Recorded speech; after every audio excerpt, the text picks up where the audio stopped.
नमस्कार. मौनम सर्वार्थ साधनम हे कधी ना कधी तुम्ही ऐकलंच असेल की मौन राहिल्यानंतर सर्व गोष्टी साध्य होतात. मौनम सर्वार्थ साधनम ही उक्ती बहुतेकांना पटतही नसेल, परंतु ही यथार्थ गोष्ट आहे.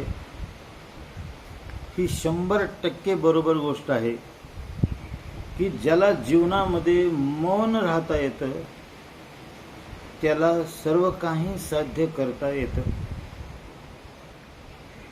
म्हणजे जीवनामध्ये मौन राहता येत नाही म्हणून प्रचंड प्रश्न निर्माण होतात. ही एक वास्तविकता आहे. माणूस मौन राहू शकत नाही. त्याला मौन राहण्याची कला नाहीये. मनुष्य जन्मताच एक चार्जिंग घेऊन आलेला आहे. जन्मताच एक विशिष्ट प्रकारची प्रकृती घेऊन प्रत्येक जण जन्माला आलेला आहे आणि ती त्या ठिकाणी व्यक्त होणं हा त्या प्रकृतीचा स्वभाव आहे. म्हणून ज्याची ज्याची प्रकृती जशी असेल त्याप्रमाणे तो व्यक्त होत असतो. कुणी केवळ प्रतिक्रिया देतो, कुणी एकदम तीव्र प्रतिक्रिया देतो, तर कुणी डायरेक्ट ॲक्शनच घेत असतो. म्हणजे माणसाच्या आतमध्ये जे मटेरियल आहे त्यानुसार माणसाची प्रतिक्रिया येते. मनुष्य मौन राहू शकत नाही. हा माणसाचा एक मोठा प्रॉब्लेम आहे. मी मुखाने मौन राहण्याची गोष्ट या ठिकाणी करत नाही, ते पण त्याच्यामध्ये आलीच. परंतु मौन म्हणजे आपल्या मनामध्येही ज्या ठिकाणी जे विचारांचा फ्लो, जी प्रतिक्रिया येते त्या बाबतीमध्ये मी त्या ठिकाणी मौन आपण राहू शकत नाही असं मी म्हणतो. की ज्याला आपण म्हणतो की मी संयम ठेवू शकत नाही. सगळ्या गोष्टी जीवनामध्ये माणसाच्या हातामध्ये नाहीत हे माणसाला माहिती आहे. मग ती स्वतःच्या वैयक्तिक जीवनातले असो किंवा सामाजिक जीवनामधले असो किंवा आणखीन कुठल्या असो, सर्व गोष्टी माझ्या मनावर चालत नाहीत हे माणसाला माहीत आहे. तरी माणूस त्या ठिकाणी मौन ठेवू शकत नाही, मौन बाळगू शकत नाही. कोणत्याही गोष्टीवर प्रतिक्रिया दिल्याशिवाय माणूस राहू शकत नाही. ही एक मौन न राहण्याची माणसाची वृत्ती आहे. एखादी गोष्ट आपल्या दृष्टीस पडली की आपण त्याच्यावर काही ना काही प्रतिक्रिया देणार. आपण शांत राहू शकत नाही, गप्प राहू शकत नाही. आपण बोलणारच माणूस त्या गोष्टीविषयी. एखाद्या व्यक्तीनं जर ठरवलं असेल समजा की आता क्रोध करायचा नाही,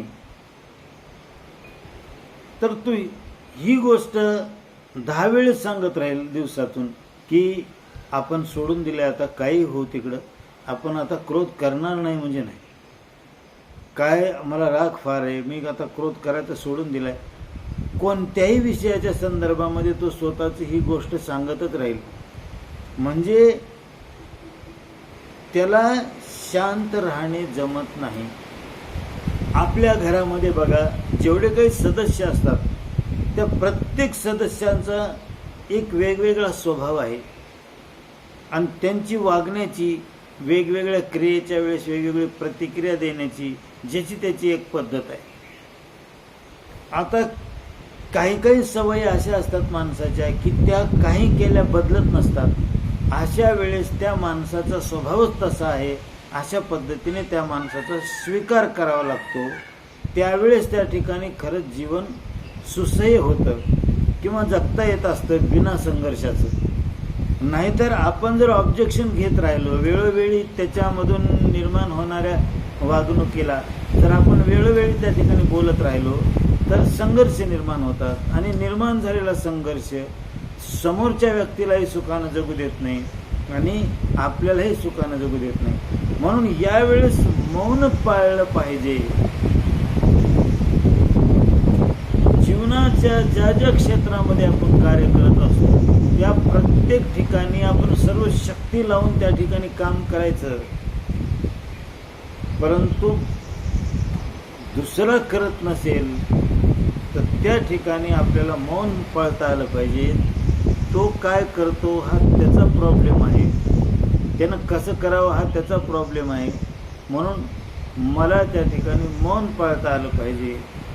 तेव्हा मी सर्व संघर्षापासून लांब राहून माझ्या जीवनामध्ये पूर्ण ऊर्जा वापरून मी स्वतःची प्रगती करू शकतो.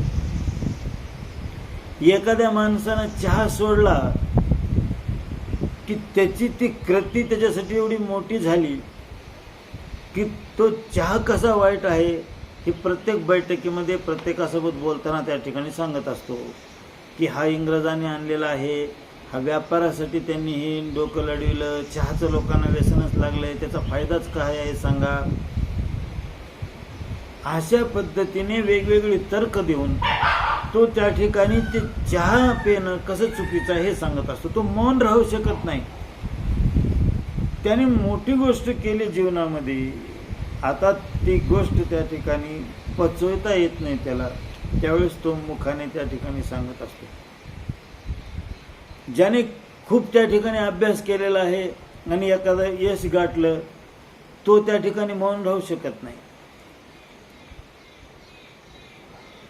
जे त्या ठिकाणी घरामध्ये जास्त काम करणारा व्यक्ती तो त्या ठिकाणी मौन राहू शकत नाही.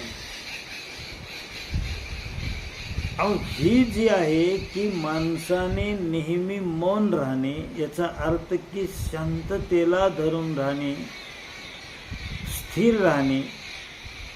पण ही मधून येणारी जी चंचलता आहे ही माणसाची, त्याला ते मौन राहू देत नाही.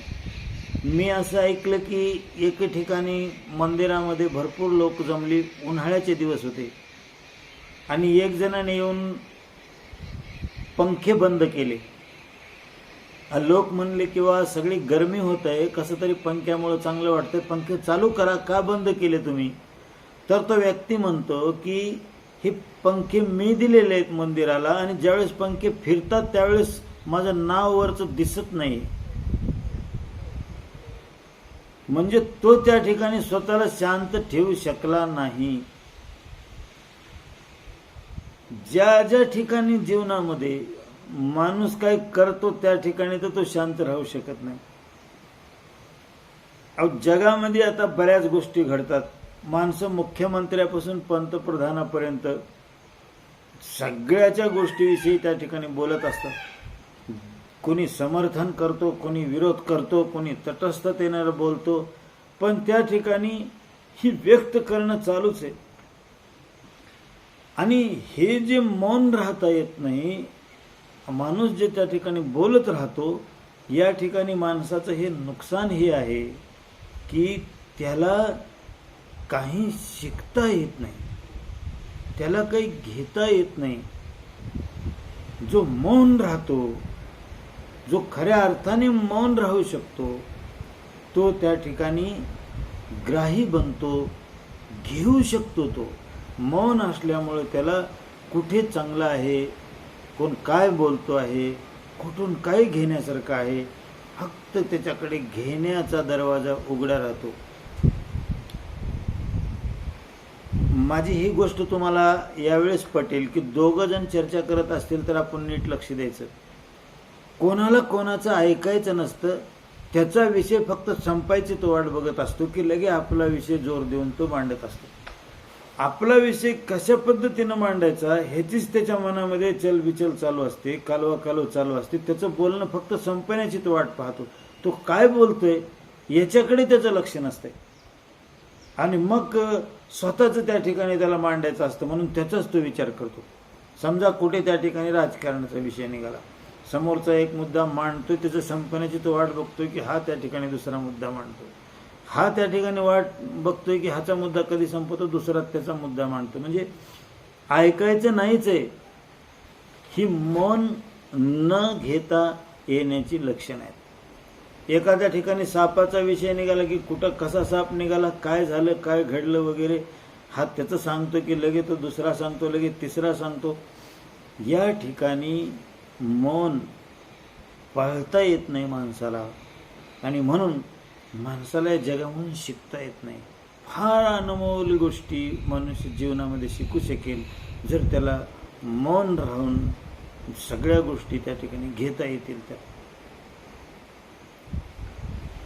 आपण पुस्तक वाचताना खूप एकाग्र होतो आणि त्या वाचनाचा आपल्यावर प्रभाव पडतो. कारण का, त्यावेळेस आपण गुंतलेलो असतो त्या शब्दामध्ये, आणि त्या शब्दाचा जो अर्थ आहे तो तशाला तसा त्या ठिकाणी आपल्यामध्ये एक प्रकारे डायव्हर्ट होत असतो, संक्रमित होत असतो. तर त्याच्यामुळे पुस्तक एखादं चांगलं आपण वाचल्यानंतर आपल्याला एकदम शांतीचा अनुभव येतो, सुखद अनुभव येतो. त्या पुस्तकातला जो विषय असेल त्या विषयाच्या अनुरूप अशा प्रकारची आपली भावावस्था होते. एखाद्या त्या ठिकाणी आपण ऑडिओ समजा की आपण फक्त ऐकत आहोत, अशा वेळेसही आपण जास्त एकाग्र झालेला असतो आणि त्याच्यामुळे तो विषय आपल्यावर यथार्थ परिणाम त्या ठिकाणी करू शकतो. पण पाहताना आपण तेवढे एकाग्र होऊ शकत नाहीत, कारण पाहताना त्या दृश्यामधले स्थितीचे आपण अर्थ लावण्यामध्ये एक ठिकाणी आपलं मन असतं, तर दुसरं त्या ठिकाणी त्या दृश्याचं काय आहे ते घेण्याचा आपण प्रयत्न करतो. म्हणजे काय की पाहतानाही तेवढी आपली एकाग्रता होत नाही, परंतु ऐकताना जास्त एकाग्रता होते, कारण त्या त्या ठिकाणी आपण मौन असतो. अहो, आपल्या सर्वांना ही तर गोष्ट उघडपणाने माहीत आहे की सगळ्यात जास्त भांडण विकोपाला पेटण्याचं कारण काय, की माणूस शांत राहू शकत नाही. मी शांतच आहे अशा प्रकारे तो त्या ठिकाणी म्हणत असतो, परंतु त्याच्यातूनच भांडण पेटतं. मी शांत आहे हे सांगणं त्या भांडणाला त्या ठिकाणी वाढवण्याचं काम करतं. माणूस शांत बसेल तर त्याच्या आजूबाजूची परिस्थिती त्याला खूप काही शिकवून जाते. आणि बघा, कोणत्याही वाईट गोष्टी, कोणत्याही संघर्ष किंवा कोणताही त्या ठिकाणी जी विकोपाला जाणाऱ्या गोष्टी आहेत, याचं त्या ठिकाणी निरीक्षण करा. आपण म्हणतो की एक छोटीशी गोष्ट सुद्धा इतकी मोठी होऊन बसली हो, याचं कारण काय आहे? याचं कारण माणसाला मौन राहता येत नाही, हे त्याचं कारण आहे. अहो, संत महापुरुषांच्या जीवनाकडे ज्यावेळेस आपण दृष्टिक्षेप टाकू त्यावेळेस आपल्याला त्यांच्या जीवनामध्ये कमालीची शांतता दिसून येईल. अहो, गिरिजाबाई जेवायला वाढत होत्या आणि नाथ महाराजांना राग आणण्यासाठी एक व्यक्ती गिरिजा आईंच्या पाठीवर बसला. त्यावेळेस नाथ महाराजांचं मौन ह्या जगाला काय शिकवित असेल, कल्पना करा त्या गोष्टीची. एक संत कसा जगाकडे बघतो, सांभाळतो पडेल असं म्हणतात नाथ महाराज. आणि हरिपंडित म्हणजे स्वतःच्या लेकराला सांभाळून मला माहिती आहे, तुम्ही चिंता करू नका, असं गिरिजा आई म्हणतात. हे जीवनामध्ये जमलेलं हे मौनाची परिसीमा आहे. या ठिकाणी काही जणांना असा प्रश्न पडतो, मी आता बोलतो या ठिकाणी सुद्धा काही जणांना असा प्रश्न पडला असेल की असं मौन राहिल्यावर त्या ठिकाणी सगळे जग आपली कड लावून टाकेल असं माणसाला वाटतं. पण हेही आपल्या मौन नसलेल्या मनाचंच लक्षण आहे. या जगामध्ये कोणाचं भलं करणं आणि कोणाचं आत्यंतिक वाईट करणं हे मानवी जीवनाच्या कोणाच्या हातात बसणाऱ्या कक्षेतली गोष्ट नाही. कोणी कोणाचं वाटोळं बी करू शकत नाही, कोणी चांगलं करू शकत नाही. सगळ्या गोष्टीला एक मर्यादा आहे, ती माझ्या प्रारब्धाची रेखा, तिथवरच तो व्यक्ती माझं काही करू शकेल, तिथून पुढं नाही करू शकत. नाथ महाराजांनी जीवनाचा कसा स्वीकार केला असेल, कोण्याच ठिकाणी ऑब्जेक्शन नाही. हे मौन त्या ठिकाणी माणसाला जर पाळता आलं तर बरं. नाथ महाराजांच्या मनगटामध्ये दम नव्हता किंवा ताकद नव्हती, अशातला भाग नाही. नाथ महाराजांनी त्यांचे गुरु जनार्दन स्वामी यांच्या इथे असताना ज्यावेळेस जनार्दन स्वामी एक दिवस मौन पाळत होते, गुहेमध्ये गेले जात होते दर गुरुवारी. त्या दिवशी नाथ महाराजांना कळालं की तो आक्रमण करतो आहे विरोधक. त्यावेळेस नाथ महाराजांनी नेतृत्व केलेलं आहे, सैन्य घेऊन जाऊन नाथ महाराजांनी तो वेढा परत पाठवलेला आहे. आपण ऐकतो की 108 वेळेस पान खाऊन काशीमध्ये तो व्यक्ती थुंकतो नाथ महाराजावर आणि तितक्या वेळेस आंघोळीला जातात आणि येतात. काय जबरदस्त मौन आहे. ज्यावेळेस तो व्यक्ती थकतो आणि नाथ महाराजांचे पाय धरतो त्यावेळेस नाथ महाराज म्हणतात की 108 वेळा तुझ्यामुळं गंगा स्नान घडलं वेड्या. अरे तुला माफ करण्याचा प्रश्न तर त्यावेळेस येईल ज्यावेळेस मी तुला दोषी पकडलं. आता हे तर कमालीची प्रतिक्रिया आहे की नाथ महाराजांनी त्याला दोषीच पकडलेलं नाही. हे मौन आहे संताचं की जे क्रिया घडते आहे ते घडते आहे, त्याला कोणीच जबाबदार नाही. ही माणसाच्या मौनाची परिसीमा आहे. म्हणून जीवनामध्ये येणारी प्रतिकूलता ज्यावेळेस ती येणारच होती आणि म्हणून आलेली आहे आज, आणि ती पर्याय नाही तिला, ती येणारी आहे आणि जाणारी आहे, तेव्हा मला मौन राहता आलं पाहिजे.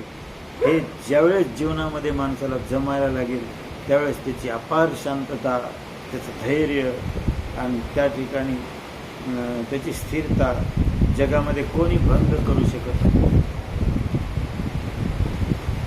अशा पद्धतीने ही मौनाचा अभ्यास माणसाला जमलं पाहिजे. किती ऊर्जा माणूस जीवनाची नष्ट करतो फक्त मौन नाही जमल्यामुळे. रस्त्याने चाललाय, खड्डे आहेत, बोलतो, किती बोलतो. प्रशासन असं झालेलं आहे, गुत्तेदारी अशी, भ्रष्ट कारभार, हे पाप कुठं फेडतील, चालूच आहे माणसाचं. एखाद्याने चहा जरी त्या ठिकाणी चांगला दिला नाही, 10 रुपये किंमत घेतली, चहा असा दिला, कसं हे पचल, काही कळतं का नाही, कुठं फेडतील लोक, कशी दुनिया झाली, चालूच आहे. मौन नाही पाळू शकत माणूस. आणि एखादा सभ्यतेसाठी वरून भाषेनं मौन पाळेल, पण मधून त्या ठिकाणी त्याच्या ते विचाराचं चक्र येते. म्हणजे हे 2 पातळीवर मौन जमलं पाहिजे माणसाला. ही जीवनाचा स्वीकार करण्याची आहे त्या परिस्थितीमधून सहजतेने न जाऊ शकण्याची माणसाची ही वृत्ती दाखवते हे मौन सोडणं. म्हणून कर्तृत्व करा, जे हातामध्ये आहे ते पूर्ण शक्तीनिशी सामर्थ्यानिशी करा. इथे काही करण्याला ऑब्जेक्शन नाही, काही करू शकतो माणूस. जे योग्य वाटतं त्याच्या पाठीमागे खंबीरपणे उभा राहा. जीवनामध्ये जो पुरुषार्थ करायचा आहे तो करा, तो तडीस न्या. परंतु मौनाने माणसाला जीवन जगता आलं पाहिजे. ही मौन माणसाची संपूर्ण जी शक्ती आहे ती एकवटण्याचं कार्य करतं आणि आपण जे त्या ठिकाणी योग्य कर्म निवडू त्या ठिकाणी पूर्ण शक्ती लावण्याची क्षमता आपल्यामध्ये त्या ठिकाणी तयार होते. अशा प्रकारे मौनातून प्रचंड एक रस्ता माणसामध्ये येते. एक लयबद्ध जीवन माणूस जगू शकतो आणि एकाच गोष्टीवर पूर्ण फोकस करून मानवी जीवनाची पूर्ण शक्ती त्या ठिकाणी लावून माणूस स्वतःचं ध्येय साध्य करू शकतो. म्हणून जिथे जिथे आपलं मौन भंग होतंय ती गोष्ट फक्त लक्ष करायची. अमेरिकेत काय चाललंय ह्याच्यावर सुद्धा काही लोक इथं बोलताना म्हणजे खुर्चीवरून उठू बोलतात माणसं की असं झालं तिथं, तसं झालं, हे तिथं योग्य नाही, ते नाही. इतके प्रभावित होतात. म्हणजे ही त्यांची प्रकृती त्यांना अशा प्रकारे व्यक्त व्हायला भाग पडते. म्हणून ही मौन ही एक जादूसारखं आपल्या जीवनामध्ये काम करेल. म्हणून मौनम सर्वार्थ साधनम, होणार ते होत जात, प्रपंची झाली आघात, न डळमळे जयाचे चित्त, तो संन्यासी जाण.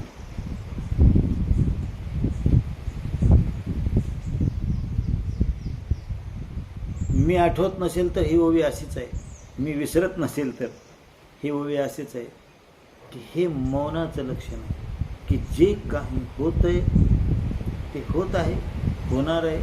सगळं काही त्या ठिकाणी हे व्यापक अशा सृष्टीचा एक फ्लो त्या ठिकाणी चाललेला आहे.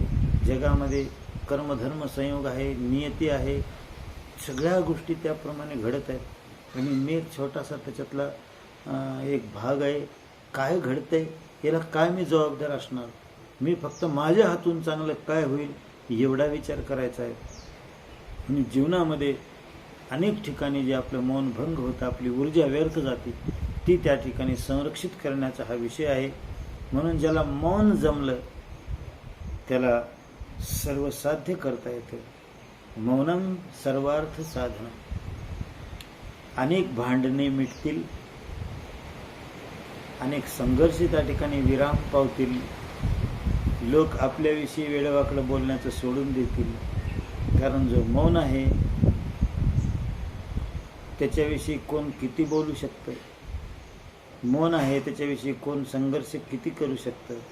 म्हणून मौनाची शक्ती ही खऱ्या अर्थाने आपल्या जीवनामध्ये आपण स्वतः अनुभवली पाहिजे. आणि मौनम सर्वार्थ साधनम हे आपल्या मुखातून जणू काय ते आपलंच वाक्य अशा पद्धतीने आलं पाहिजे. तेव्हा आपण त्या मौनाची गोडी चाकू शकू, त्याचा आनंद घेऊ शकू. धन्यवाद.